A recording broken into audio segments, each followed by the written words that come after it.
Civils ఆయన. దాని తర్వాత బాలసుబ్రహ్మణ్యం గారు ఆయన ఐటీలో మాస్టర్, ఇంజనీరింగ్ చేసి సివిల్స్ రాశారు. ఆయన కూడా అడ్వాన్స్ తీసుకెళ్లారు. ఇప్పుడు పిఎస్ఆర్ ఆంజనేయులు గారు కూడా స్పీడ్ అండ్ డైనమిక్గా వాటిని ముందుకు తీసుకెళ్తున్నారు. అయితే మనం గవర్నమెంట్ అది చేయలేదు ఇది చేయలేదని మనం విమర్శించే కన్నా మనం ఏం చేయాలి, నేనేం చేయాలంటే ఈయన వచ్చారు శ్రీనివాస్ గారు వాళ్ళ బంధువు ద్వారా ఇక్కడ మా డిఎల్ మార్పించుకుని వచ్చారు. కృష్ణా జిల్లా విజయవాడది. ఇక్కడ మా మోటార్ వెహికల్ ఇన్స్పెక్టర్ రాజనారాయణ గారు ఇట్లా ఎడ్యుకేట్ చేసి ఇలా చేస్తారు. ఆ సీడీలన్నీ కూడా అప్పటి నుంచి ఇవన్నీ కూడా నేను కలెక్ట్ చేస్తూ అక్కడ నాకేంటంటే రెగ్యులర్ ఇన్స్పెక్టర్కి ప్లస్ టార్గెట్ కూడా ఉంటుంది మాకు 5 to 10 lakhs.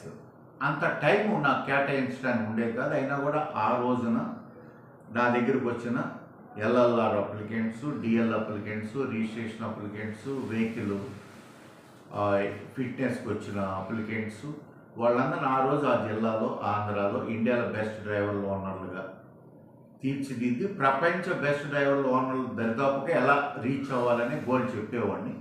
ఆ రోజు శ్రీనివాస్ గారు కూడా 1 గంట 2 గంటలు కూర్చుంటానే కొద్దిగా అన్ఈజీగా ఫీల్ అయ్యారు. కానీ అది ఆయన అజర్బైజాన్కి దేశానికి వెళ్ళిన తర్వాత అది హెల్ప్ చేసిందని నేను అనుకుంటాను.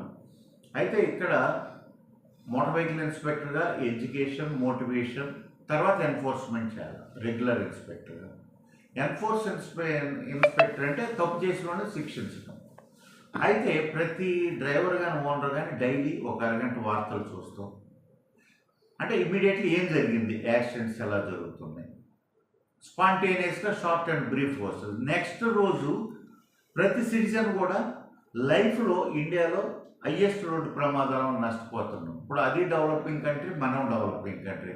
కానీ అజర్బైజాన్ రోడ్ సేఫ్టీలో మనకన్నా అడ్వాన్స్లో ఉంది. దాంట్లో ఇన్స్పైర్ అవ్వాల్సింది ఆర్టీఓగా నేను. ఇప్పుడు వీటన్నింటిని కూడా నా పిహెచ్డి థీసిస్లో ఇన్కార్పొరేట్ చేసి దానికి ఒక ఆథరైజేషన్ తెచ్చి తర్వాత స్టేటు ఇండియాలో తేవాలని ఇవన్నీ చూసిన తర్వాత ఒక డిడి ఛానల్ ఆయన కూడా మా అడిషనల్ కమిషనర్ ఎస్ఏ ప్రసాద్ గారు బ్యాచ్మేట్ ఏం చెప్తావు క్లాస్ అని కొంచెం ఇరిటేట్గా ఉండి అన్న ఆయన తర్వాత షేక్ హ్యాండ్ ఇచ్చి మీరు ఎంత ఎడ్యుకేట్ చేస్తున్నారు, ఈ సీడీ కావాలన్నాడు. అన్ని లాంగ్వేజ్లో మారుస్తాను. అట్లాగే కష్టపల్లి శ్రమమేవ జయితే.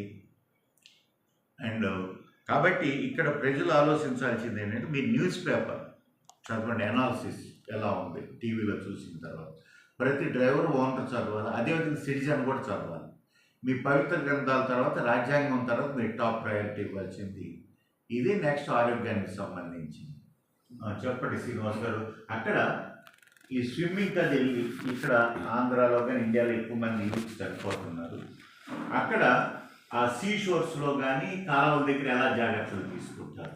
జనరల్గా కాలువల దగ్గరికి ఎక్కువ వెళ్ళరు కానీ బీచ్లకి ఎక్కువ వెళ్తూ ఉంటారు. సమ్మర్లో బాగా బీచ్ అనేది చాలా ఇంపార్టెంట్ వాళ్ళందరికీ. రష్యన్స్ కానీ అదర్వైజ్ అంటే ఒక ఫార్మర్ రష్యన్ కంట్రీ వీళ్ళందరికీ కూడా బీచ్ అనేది కంపల్సరీ ట్యాన్ అవుతారు అనమాట. కంపల్సరీగా వెళ్తారు, బీచెస్కి వెళ్తాం. అక్కడ ఎలా ఉంటుందంటే ఒక సర్టన్ లెవెల్ వరకు వెళ్ళడానికి అవకాశం ఉంటుంది. ఆ తర్వాత వాటికి బార్కెట్స్ లాంటివి ఉండవు, అంటే జాల్లాగా ఉంటుంది. మనకి పైకి కనపడుతుంది, పైకి ఏంటంటే జస్ట్ బాల్స్ కనపడుతూ ఉంటాయి. ఆ సర్టన్ ఏరియా దాటికి వెళ్ళడానికి అవకాశం ఉంటుంది అనమాట. ఆ ప్లేస్లో ఒకవేళ వెళ్ళడానికి 99% ఉండదు. ముందు చెప్తా ఉంటారు వెళ్ళొద్దు అనేది, ముందు ప్రికాషన్స్ ఉంటాయి. తర్వాత వీళ్ళు కూడా ఉంటారు, కోస్టల్ గార్డ్స్ కూడా వాళ్ళు ఏరియాలో తిరుగుతూ ఉంటారు, స్ట్రిక్ట్గా తిరుగుతూనే ఉంటారు వాళ్ళు కూడా. బట్ అది కూడా చాలా బీచెస్కి వెళ్ళటం కంపల్సరీ, తర్వాత ట్యాన్ అవటం కంపల్సరీ, తర్వాత సేఫ్టీ కూడా అంతే ఇంపార్టెంట్ తీసుకుంటారు వాళ్ళందరూ కూడా. అందుకని ఇప్పుడు నేను అక్కడ అదే కంట్రీలో 20 సంవత్సరాల నుంచి ఉన్నాను. ఇలా నీళ్ళలో చనిపోయారనే న్యూస్ నేను ఇంతవరకు ఒక్కటి కూడా చూడలేదు. నేను ఒకటి విన్నాను, అంటే నీళ్ళలో వెళ్ళారు, అతను బయటికి తీసుకొచ్చారు, తర్వాత అతను 2-3 రోజులు హాస్పిటల్లోనే సేవ్ అయ్యాడు. అది కూడా మన ఇంకా చెప్పకూడదు, మన ఇండియానే కొంచెం ఓవర్టేక్ చేసి లోపలికి వెళ్ళాలి. ఎందుకంటే రూల్స్ని వైలేట్ చేయాలంటే మన అంటే అందరూ అని అనట్లేదు కానీ కొంతమందికి కొంత సరదాలు ఉంటాయి కదా. కొంచెం ఓవర్టేక్ చేసి వెళ్ళాడు ఆయన ఆ రోజు. అందుకని తర్వాత తీసుకొచ్చారు, బయటికి తీసుకొచ్చారు, సేఫ్గా ఉన్నారు. అది జరిగి కూడా 3-5 years అవుతా ఉంది. ఇప్పుడు కూడా బాగానే ఉన్నారు, ఆరోగ్యంగానే ఉన్నారు ఆయన. అలాగే రోడ్ రూల్స్ కూడా ఇక్కడ ఒక పాయింట్ చెప్తాను. ఇక్కడ మనం ఏం చేస్తున్నాం అంటే బీచ్కి వెళ్తున్నాం, అక్కడ ఎక్కువ మంది లొకేటెడ్ బీచ్లో ఉండరు. ఇక్కడ పోలీసు పికెటింగ్ ఉంది తప్ప మనకు స్వేచ్ఛ ఉండదని ఎక్కడో అనాథరైజ్డ్ బీచ్ దగ్గర దిగుతారు. అసలు అది బీచ్ కాదు, అనాథరైజ్డ్ ప్లేస్లో దిగుతారు. అక్కడ ఈ నీళ్లు సుడులు తిరగటం వలన వాళ్ళు ఒకరిని లాగిపోయి ఒకరిని రక్షించిపోయి ఒకరు వెళ్ళటం వలన ఇలాంటివన్నీ జరుగుతూ ఉంటాయి. ఎగ్జాంపుల్ ఏమై చేద్దాం, చెన్నై వెళ్ళినప్పుడు జగన్నాథం గారని ఈత రాదు, ఆయన మాతో పాటు దిగాడు. దిగే వరకు ఇంకొక ఆయన ఒరే ఆయన బ్యాచ్మేట్ రాజు అని పిలి డిప్లొమా మెకానికల్ అయిన రాజు అని పిలుస్తుంటే ఆయన వెళ్ళిపోతున్నాడు. నాకేత వచ్చు కాబట్టి గబాలన ఆయన జగన్నాథం గారిని చేయి పట్టుకుని యువతలకి లాగారు. ఆ చేయి ఇవ్వటం కూడా కరెక్ట్ కాదు. ఆ టైంలో వాళ్ళు మనల్ని తొక్కేసి బయటకు వస్తానికి ప్రయత్నిస్తారు. కాబట్టి అట్లాంటప్పుడు ఒక కర్ర కానీ ఒక తాడు కానీ ఇవ్వటం. అసలు స్విమ్మింగ్ రాని వాళ్ళు ఆ ఒడ్డున కాసి నీళ్ళు చెంపుతో పోసుకుని రావటం బెస్ట్. అదేవిధంగా పిల్లలు ఎక్స్కర్షన్కి వెళ్ళేటప్పుడు ఆ స్కూలు టీచర్లు ఎంతమందిని కాపలా కాయగలుగుతారు.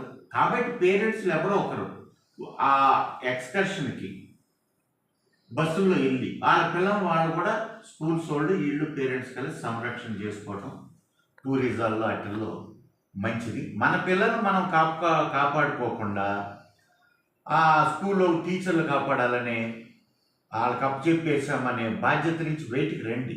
డబ్బు సంపాదించాలి కానీ మనం సంపాదించిన సంపద చెందాల్సిన పిల్లలకు రక్షణ లేనప్పుడు ఈ డబ్బు ఏం చేసుకున్న తర్వాత జీవితాంతం బాధపడి ఆడటం. అంటే ఇప్పుడు శ్రీనివాస్ గారు చెప్పినట్టు ఏంటంటే ఇది వాటర్ ఈ లెవెల్ వరకు ఉందనుకోండి, ఇక్కడ ఇది ప్లాట్ఫారం ఇక్కడ వరకు ఉందనుకోండి, ఇట్లా జాలీ కడతారు, జల్లీళ్ళు లాంటిది.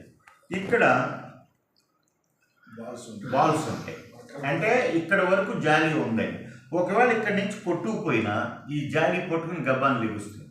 కాబట్టి టూరిజం డిపార్ట్మెంట్ బీచెస్ ఉండాలని నేను రిక్వెస్ట్ చేసేది ఏంటంటే ఫండ్ ప్రాబ్లమ్స్ అన్ని డిపార్ట్మెంట్స్కి ఉన్నాయి. సంకల్పం ఉంటే మార్గం ఉంటుంది. ఇప్పుడు నాకు కూడా నాకున్న ప్రాబ్లమ్స్ మీకున్నాయి, మీకున్న ప్రాబ్లమ్స్ నాకున్నాయి. బడ్జెట్లో నాయకులు ఉన్న బడ్జెట్లో ఇంత ఓవర్ పాపులేషన్ కంట్రీస్ని 140 కోట్ల అబోవ్ జనాభా ఇండియాలో కంట్రోల్ చేయాలంటే అందరికీ ఉంది. మనం పెద్ద సమస్య ఏం కాదు. ఉదాహరణకి నేను ఇలాంటి రోడ్ సేఫ్టీ జాగ్రత్తలు ఇవన్నీ కూడా నేను ఈ కార్డు విలువ ₹6 నుంచి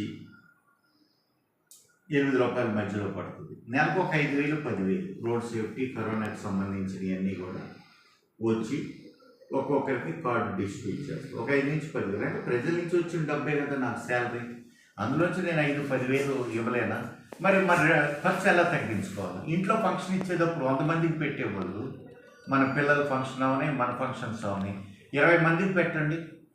ఈ ప్రజల నుంచి తీసుకున్న శాలరీ డబ్బుల్ని ఈ ప్రజలు సమాజానికి మేలు జరిగే విధంగా నేను వాడుతున్నాను. అంతకుముందు మంచి ఎంప్లాయీస్ నుంచి నేర్చుకుని మీరు కూడా ఎంప్లాయీస్ని రిక్వెస్ట్ చేస్తున్నాను దీనికి ఇచ్చేయమని. నెక్స్ట్ అండి, అక్కడ డ్రైవింగ్ ఉంది, ఇది ఉంది. మరి ఈ హెచ్ఎస్ఆర్పి కూడా కొత్త వాహనాలకు మనం ఇస్తున్నాము.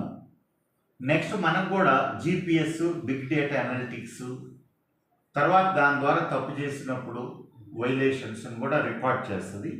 ఇక్కడ శ్రీనివాస్ గారు చెప్పినట్టు 180 degrees యూ టర్న్ అంటారు. ఈ వాహనం ఇలా వెళ్ళింది అనుకోండి, ఇలా వెళ్ళి ఇలా తిరిగి ఇలా తిరగటాన్ని ఇది 180 degrees యూ టర్న్స్. అంటే ఇక్కడ ఇది ఇచ్చిన చోట ఇక్కడ ఇవ్వకుండా ఇక్కడ ఇస్తారు. కానీ మనకేం చేస్తున్నారంటే ఇది ఎక్కువ గ్యాప్ ఇచ్చి ఇటోళ్ళు ఇటు తిరగటానికి ఇటోళ్ళు ఇటు తిరగటానికి నేషనల్ హైవే వాళ్ళు కానీ R&B వాళ్ళు కానీ ఇస్తున్నారు. అంటే 4 lane రోడ్స్, 6 lane రోడ్లు, 30-40 మధ్యలో 8 lane రోడ్స్ వస్తుంది. కాబట్టి నాది యూట్యూబ్ బ్లాగ్ కూడా ఉంది. ఇట్లా విదేశాల నుంచి కూడా విజిటర్స్ని నేను ద్వారా ఈ సీడీలు తయారు చేస్తున్నాను. నాది యూట్యూబ్ బ్లాగ్ వచ్చి road safety by RTO Adinarayana అనే యూట్యూబ్ బ్లాగ్ కూడా క్రియేట్ చేశాను. వీటన్నిటిని అప్లోడ్ చేస్తున్నాను. మీ అందరిని కూడా ఇది చూసిన వాళ్ళందరినీ కూడా అది ఫాలో అవ్వమని రిక్వెస్ట్ చేస్తున్నాను. శ్రీనివాస్ గారు, మీకు చాలా థ్యాంక్స్. నేను వైజాగ్ వచ్చి నేను ఇక్కడ ఉన్నానని తెలిసి పరిమళ మీరు విజయనగరం వచ్చి నన్ను అభినందించినందుకు, మీరు ఇంకా దినదినాభివృద్ధి చెందుతూ అజర్బైజాన్లో మన వాళ్ళకు కూడా కొంత లిఫ్ట్ ఇస్తూ మీరు ఇంకా అభివృద్ధి చెందాలని నేను కోరుకుంటున్నాను. Thank you. తప్పకుండా అండి. బాపట్ల వచ్చినప్పుడు గంటసేపు క్లాస్ అంటే ఈ బోరి కాలేజీల్లో క్లాసులు, యూనివర్సిటీలో క్లాసులు, ఇక్కడ ఆర్టీఓ ఆఫీస్లో కూడా క్లాసులు అనే ఫీల్ అయ్యి అన్ని మనస్కంగానే కూర్చున్నాం. కానీ అది క్లాసు వెళ్తూ ఉండగా దాని మీద ఇంట్రెస్ట్ కలిగింది. 1 hour కూర్చొని ఆలోచిద్దాం. మేము కూడా అక్కడ కూడా లోకల్స్కి ఏదైనా ఫ్రెండ్స్ అంటే ఎట్లా చేయాలి, డ్రైవింగ్ ఎలా ఉంటుంది అప్పుడు కొంచెం అంటే యంగ్స్టర్స్ కొంచెం ర్యాష్గా వెళ్తూ ఉంటారు. ఈ రోజుల్లో అందరూ తెలిసిందే కదా. ఏదైనా జరిగితే వాళ్ళు చూసుకుంటారు అనే కాన్సెప్ట్తో ఉంటుంది కాబట్టి వాళ్ళకి కూడా మేము చెప్తా ఉంటాం. అలా అంత ర్యాష్గా ఫాదర్ చూసుకునేది ఎంతలో చూసుకుంటారు. ఫాదర్ నువ్వు బతుకుంటే నువ్వు వాళ్ళ బతుకు పోయేదానికి ఫాదర్ ఏం చేస్తాడు అని చెప్తా ఉంటాను. మేము కూడా అప్పుడు క్లాసెస్ తీసుకుంటాం. ఇన్స్పిరేషన్ రాజధాని ఇన్స్పిరేషన్ ఏదైనా నాకు చిన్న అవకాశం ఇచ్చినందుకు. తర్వాత నేను వైజాగ్ నుంచి వస్తా కామన్ ట్రాన్స్పోర్టేషన్ వాడారా చెప్పండి సార్. అంటే మీరు కారు పెట్టుకుని వచ్చే కెపాసిటీ ఉండే కూడా కారు కాకుండా మీరు కామన్ పబ్లిక్ ట్రాన్స్పోర్టేషన్ వాడారు. నేను యాక్చువల్గా వర్క్ చేస్తాను. మీ పిల్లలు కూడా రెసిస్ట్ చేస్తారు మిమ్మల్ని చెప్పండి. Very important. నేను వచ్చేసే దగ్గర నేను ఒక Toshiba air conditions Japan company, దాని కంట్రీ మేనేజర్ని. నా శాలరీ కానీ ఏదైనా గుడ్ అమౌంట్ అది అంత మన ఇండియన్ కరెన్సీలో 4 లక్షల చిల్లర పర్ మంత్ ఆఫ్టర్ ట్యాక్సెస్. నాకు 2 vehicles ఉన్నాయి. నేను ఒకటి వాడుతాను, మా వైఫ్ ఒకటి వాడుతుంది. కానీ ఏదైనా ఒక ఎప్పుడైనా కానీ నాకు డ్రైవరు ఈవినింగ్ టైం ఏదైనా అవసరం ఉంటే నేను ఎక్కడికైనా సింగిల్గా వెళ్ళాలంటే మాత్రం నేను అక్కడ కూడా లోకల్ ట్రాన్స్పోర్టే వాడుతాను. పిల్లలు కూడా అంటూ ఉంటారు, నాన్న ఎందుకు ట్యాక్సీలో వెళ్ళొచ్చు కదా, లేకపోతే ట్యాక్సీ కాదమ్మా అది నేషనల్ ప్రాబ్లం.